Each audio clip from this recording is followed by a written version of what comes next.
Hi, it's Chris Dames and welcome to this video. Now you're probably watching this on chrisdames.com. You could be watching it on YouTube, but it's likely you're watching it on chrisdames.com. And if you're a regular visitor, like many of our visitors are, you'll know that normally we don't post videos. Normally we write articles to explain what we think, and we're lucky enough to have loads of people come back and read that time and time again. So if you are a regular viewer, you know that videos are unusual on this site. However, the reason that I wanted to share this video with you is because I was lucky enough quite recently to be asked by Panacea Advisors, who are a support solution for financial planners, to come and speak about how social media's impacted our business. Now, I am far from a social media expert. I don't pretend to be. However, what I understand is the power of social media to impact business and how you can potentially use the tools at your disposal to work within your business. And what I want to do is share some of those thoughts and some of those tools with you, and share how it's worked for our business. Now, the audience were a number of financial planners. However, I'm hoping that some of the things that we share aren't specifically financial planner related. They can be used for any industry, any profession. So I wanted to share with you those ideas. So hope you enjoy it, and I'll see you on the other side. Hi, my name's Chris Dames. And what I'm going to do today is just talk from a advisory perspective. So I run a financial planning practice. We're based in London. We speak to our client bank is normally business owners primarily, but recently we've been heavily involved in the auto-enrolment space, from employers who employ 2,000 all the way down to employers who employ 30. So we're quite heavily involved in terms of the social media piece. We really enjoy it, but there's some really tangible business benefits, and what I'm going to do is talk to you about that, because actually as business owners what we want to know is, can it work for our business? Can it give us the authority we need to make sure that we can go into clients, and how does it work? So what I'm going to do really is give you three things. Firstly, I want to explain to you why you really shouldn't ignore this stuff. It's really, really important, and why you shouldn't ignore it. Secondly, I want you to make you feel that you should explore it more. And thirdly, I want to give you some of the tools that we use within our business to make sure that you can do it really efficiently and effectively. Would that be useful? Yeah? Good. Okay, so first of all, I have conversations all the time about why people don't do it. And the first thing that people say to me is, you know what, Chris, it's pointless. I just waste loads of time online anyway. Why do I need to add social media to that mix? And what I'm going to do is explain why actually the opposite is true. A lot of people don't know what to do, so what I'm going to do is help you with some of the tools on that. And one of the big ones is, I just haven't the time. And that's actually fair comment, because to use social media effectively, you need to make sure that you manage the time on it. But what I'm going to do is talk to you about why some of the offline work that we did, we gave up to do more online, and how that works in terms of scale. So, why get involved? For me, social media is a great way to broadcast what we want to say. But one of the key factors that we've got is connecting with some really good people and having the ability to learn from them and their businesses. So yes, social media is about promoting your business, but some of the connections you make, and you know, we've had business collaborations, we've had ideas that we've used within our business from people we just connected with online first. So yes, it's a good way to market your business, but it's also a great way to learn. Now, Bridget's mentioned this book. This book for our business was an absolute game changer. You know, it's a book that you should read on your Amazon list today. You know, it's really, really good. And Bridget explored some of the things that contained within the book, and I just want to cover off how that works for us in our business. So we write online regularly for our business through our blog. That gives us authority, because not only do people read it, but some journalists pick it up and they want to get it out there on our behalf. So that again gives us external authority. but that also gives us social authority because people are looking at that and saying, actually, this guy knows what he's talking about. Sometimes when I write it, I'm not sure myself, but obviously if other people pick it up, it means that they like it. And what I try to do with everything I do is just give a bit of personality, you know, tell some personal stories and make sure that people know about me. Because I could write a blog about pensions, and most of the people in the room could, but it wouldn't make people read it. It's the stories we tell that are important. And the reason for all of this is I'm really lazy. I'm really lazy. So what I want is my business to be a magnet. I want my business to be a magnet for people to come to me.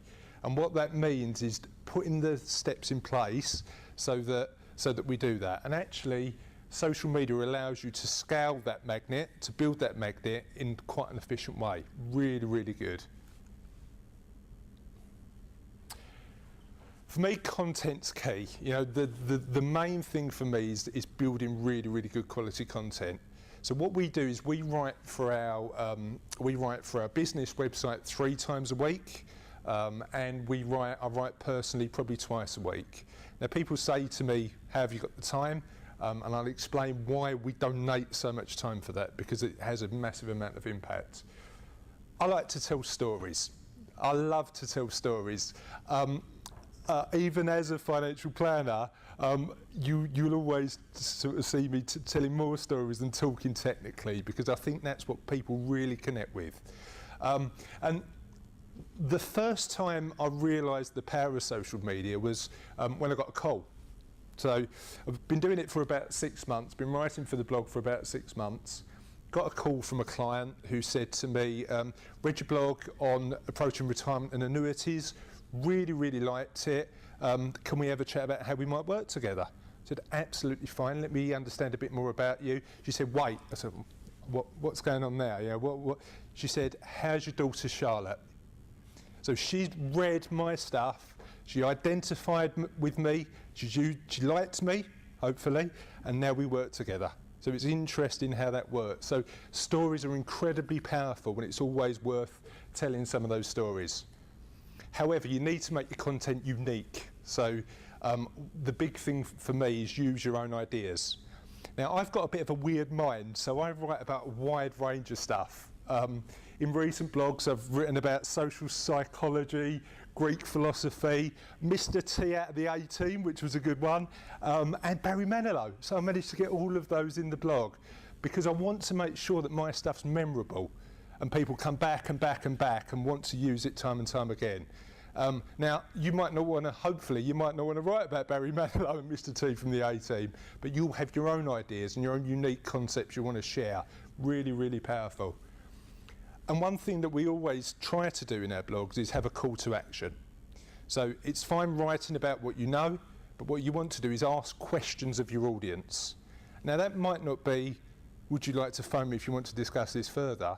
But if you can do one tangible thing to engage with your audience and make them think, they'll definitely come back. Okay, so as I said, when I first started this, it was quite interesting because I didn't know whether this was going to work for our business. It was an experiment. And I was speaking to my daughter the other day, and I said, are you not excited about the opportunity that this gives? I said, look, you can have your own newspaper, you can have your own sort of radio show, you can have your own TV. And Charlotte turned around to me and went, that's standard, Daddy. For her, that's her world, that's her life. But for me, growing up, there was, I don't know, 4 TV channels and a handful of newspapers. So I'm quite excited about this opportunity. However, what I needed to do when I first started is make a really conscious business decision about this because it is time sensitive. So this is what motivated me to do this sort of 3.5, 4 years ago. So I set my business up 4.5 years ago. We started writing actively 3.5 years ago. And what we did is, like most financial planners, to get new business, we went out networking. And we started going out and meeting people, and it was all really good. But I found myself in rooms of 20 people, standing up and doing a 60-second presentation, and finding that nobody was listening. Okay, nobody was listening because they were so worried about what they were going to say in their 60-second bit. So to try and get that engagement was really, really tough. So I thought, actually, let's try and use some of the online tools to make sure this works.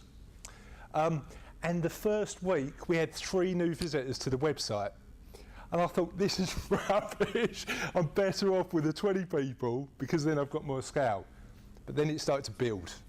And over time and time, we kept consistent with it and started to build. Last month on all our sites, and we run 3, and we had 6,000 visitors. And we get that consistently, month in, month out, and building. So the scale that you get is great. And the fact that it allows you to make connections as well. So not all of the connections we make are through potential clients. We have a lot of financial planners read our stuff. We also have a lot of journalists read our stuff. And actually, I've started new businesses based on people that I've met who actually share values and I can connect with. So really, really powerful. And that's me. Okay, so I hope you really enjoyed that. However, I did let you down a bit because what I did is I promised 3 things at the start of the presentation and only delivered on 2. Now on the day I actually covered off the 3rd one during a Q&A session after the presentation, but unfortunately we didn't get that filmed. So what I want to do, and the 3rd thing that I promised, was talking about the tools that we use to make sure that we use social media more efficiently in our business. But what I'm going to do is just share some of those tools if you're on chrisdames.com on the notes below. So hopefully that was really useful. I'm Chris Dames, this is chrisdames.com, and I will see you next time.